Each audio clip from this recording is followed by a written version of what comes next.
ही साथ चिंतन निपट गया। अब भैया तर्क के भी प्रकार हैं, जैसे चिंतन के दो प्रकार, एक चिंतन रियलिस्टिक चिंतन, दूसरा चिंतन जिसे स्वली चिंतन कहा हमने, यानी जिसे हमने कहा ऑटिस्टिक चिंतन, फिर यथार्थवादी चिंतन में चीजों को देखकर प्रत्यक्षीकरण, अमूर्त चिंतन की बात की हमने, क्रिएटिव चिंतन की बात की, लॉजिकल चिंतन की बात की।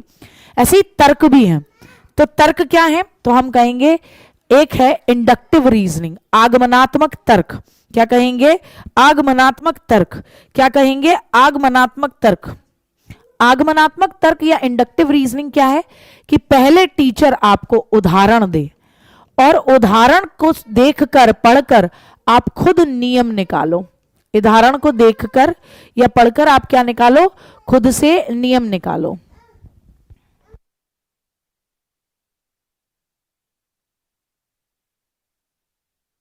उदाहरण से नियम की तरफ चलते हैं। किसकी तरफ? उदाहरण से नियम। टीचर आपको कई सारे एग्जाम्पल देता है और आप उन एग्जाम्पल से क्या करते हो? कोई रूल बनाते हो। एग्जाम्पल्स से किसी रूल्स की तरफ जाते हो तो उसे आप कहते हो इंडक्टिव। आपको टीचर ये जो उदाहरण देता है वो विशिष्ट उदाहरण देता है और फिर उन विशिष्ट उदाहरणों में आप कॉमन चीज ढूंढते हो। तो जब भी देखो विशेष से सामान्यीकरण यानी जनरलाइजेशन, स्पेसिफिक टू जनरल की बात करें, स्पेसिफिक से जनरल की बात करें, एग्जाम्पल से रूल की बात करें, मूर्त घटनाओं के बारे में टीचर जानकारी दे, फिर आप किसी अमूर्त चीज के बारे में तर्क करने लगो। जब टीचर आपको किसी चीज के बारे में स्थूल मोटी मोटी बातें बताए और आप उसके बारे में सूक्ष्म चीजें जानने लगो, है ना, तो इसे ही आप क्या कहते हो? Inductive reasoning. जैसे क्या कहेंगे? जैसे सिंपल तरीके से प्रत्यक्ष से क्या कह सकते हैं हम? प्रत्यक्ष से अप्रत्यक्ष भी कह सकते हैं। बहुत बढ़िया। प्रत्यक्ष से अप्रत्यक्ष की बात करें तो ये सब क्या होगी? तो इसे हम कहेंगे इंडक्टिव रीजनिंग, यानी इसे हम कहेंगे क्या? आगमनात्मक तर्क। क्या कहेंगे? हाँ, सरल से कठिन की ओर भी आ जाए तो आगमनात्मक तर्क है। तो कुल मिलाकर इंडक्टिव रीजनिंग का एक एग्जाम्पल देती हूं कि टीचर ने सबसे पहले आपको उदाहरण दिए। किसके उदाहरण दिए? टीचर ने उदाहरण दिए आपको संज्ञा, व्यक्तिवाचक संज्ञा के, भाववाचक संज्ञा के, और इन उदाहरणों के बाद टीचर ने तो ये बताया ही नहीं कि ये संज्ञा है। टीचर ने लिखा राम आया, सीता गई, खाना खाया, ये ऐसी बातें, और उनमें कुछ चीजों को अंडरलाइन किया गया था उदाहरणों में, और फिर आप उससे नियम पर पहुंचे कि ये सारी बातें किसकी हो रही हैं? सामान्य नियम निकाला आपने कि सारी बातें किसकी हो रही हैं? संज्ञा की। किसकी बातें हो रही हैं? संज्ञा की। तो यह होता है आगमनात्मक तर्क। निगमनात्मक तर्क क्या है? जस्ट उल्टा। तो आगमनात्मक तर्क याद करो, उसका जस्ट उल्टा निगमनात्मक तर्क है कि टीचर ने आपको कहा कि बेटा जी ये थ्योरम है। टीचर ने आपको कोई सिद्धांत दिया, टीचर ने आपको कोई सिद्धांत पहले दिया और फिर आपको उसका उदाहरण देकर उसे सिद्ध करने के लिए कहा। उदाहरण देकर सिद्ध करने को कहा। उदाहरण देकर क्या करने को कहा? तो आप कहोगे सिद्ध करने को कहा। तो उसे आप क्या कहोगे? करने को कहा। तो उसे आप क्या कहोगे? निगमनात्मक तर्क कहोगे। जैसे टीचर ने कहा a प्लस बी का होल स्क्वायर होता है a square plus b square plus c, sorry, a square plus b square plus 2ab होता है। क्या होता है? A square plus b square plus 2ab होता है। अब टीचर ने आपसे कहा कि भैया ये मैंने तुम्हें सिद्धांत दे दिया, ये मैंने तुम्हें क्या दे दिया? सिद्धांत दे दिया, अब तुम इसे सिद्ध करो।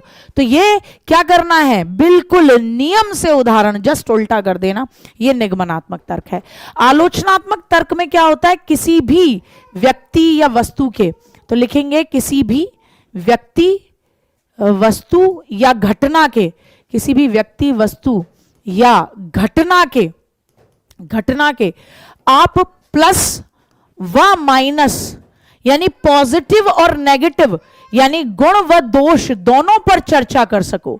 गुण व दोष दोनों पर चर्चा करके, दोनों पर क्या करके? बस बेटी चर्चा करके किसी निष्कर्ष पर पहुंचो, किसी निष्कर्ष पर पहुंचो। तो इसे कहते हैं क्रिटिकल थिंकिंग, इसे कहते हैं इवैल्यूएशन थिंकिंग, कि एक तरफ झुकाव नहीं है कि नहीं गार्गी मैम बहुत अच्छी महिला हैं, बहुत अच्छी तरीके से एकदम पढ़ाती हैं, बुराई भी तो होंगी गार्गी मैम की, अरे भाई पूछो मत ही, पकड़ लेती हैं तो फिर ऐसा वो करती हैं, रेल बनाती हैं, हंसी हंसी में मजाक उड़ा देती हैं, फिर तो बहुत ज्यादा खतरनाक मामला है, ये हमारी नजर में बहुत जोर का दोष है। तो कुल मिलाकर क्या है, गुण और दोष दोनों के साथ क्या कहना, किसी व्यक्ति या किसी वस्तु या किसी घटना का वर्णन करना और निष्कर्ष पर पहुंचना, उसे कहते हैं आलोचनात्मक तर्क, है ना, किसी निष्कर्ष पर पहुंचना। जैसे अगर मैं, तो आलोचनात्मक तर्क का बेस्ट एग्जांपल बताऊं, शोले मूवी सबने देखी है, शोले।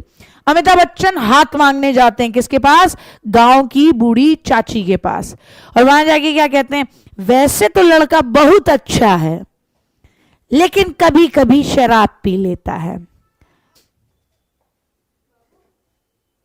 सेम तरीके का तर्क लगाना जो पहले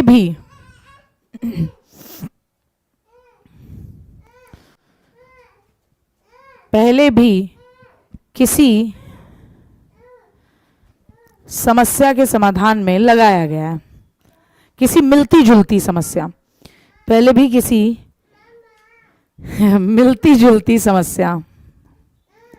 बेटा तुम बड़ा कहते थे गार्गी मैम हैंडराइटिंग हैंडराइटिंग, आज देखो असली हैंडराइटिंग तो गार्गी मैम की जो उंगलियों से निकल रही है। पहले भी किसी मिलती जुलती समस्या के समाधान में क्या लिखेंगे, समस्या के समाधान में प्रयोग हुआ है, समस्या के क्या कहेंगे, समाधान में प्रयोग हुआ है।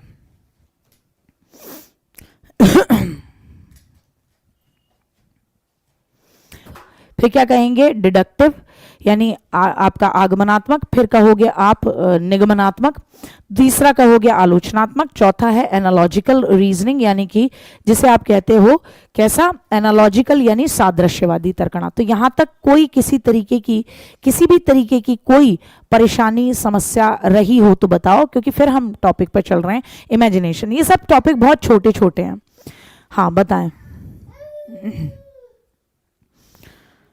बताएं बताइए।